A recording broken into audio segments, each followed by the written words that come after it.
Alphabetically, this is Scott Bredman. Scott Bredman.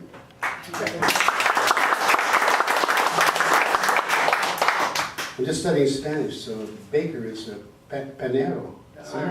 Panadero, that's it. So this is Scott Panadero, huh? Hombre de pan. Yes. And this is Chad Watson on the bass. These two guys are world class musicians. And I'm thrilled to be playing with them. This is called Highway 23. It was actually some lyrics I wrote years ago when I was married. I've been married 3 times.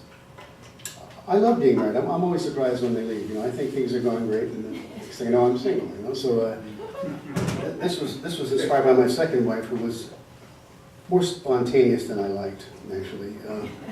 I remember I had been out on the road a couple of months, and back then, a phone call to a home, long distance phone call, cost more than your hotel room. You know, I'm not kidding. Motel 6 was actually $6, and but the phone call home was 18. You know, so I thought, well, I'll just, you know, wait till I get home and I'll talk to her. But I've since discovered that women don't like that. Particularly if they're married to you. They think they should talk to you whenever they feel like it. And I must admit that I must accept some culpability in this, but not much. Because I came home one night, I drove like a maniac. I was supposed to be home the next day, but I came home that night because I thought I can drive 14 hours in a day. It's not a big deal. And I came, you know, I drove to the driveway. It was like, you know, 2 o'clock in the morning, and I was exhausted and I drink about 70 cups of coffee, so I was exhausted and wide awake. And I must admit, I was monogamous, so by the time I got home, I was feeling frisky. You know, even though I was tired, I was definitely frisky.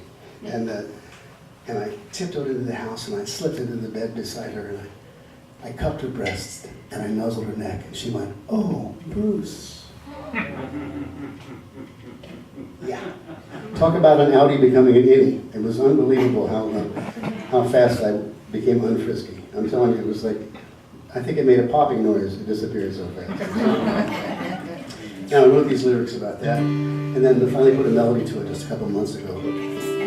I have this new album called The Apocalyptimist that these songs are from. And I'll have the album tomorrow, so anybody that wants it tonight can pay for it in advance, and I'll surely mail it to you. I'll surely send you a CD today for a hamburger tomorrow. Yes, I went to the Wimpy School of Economics.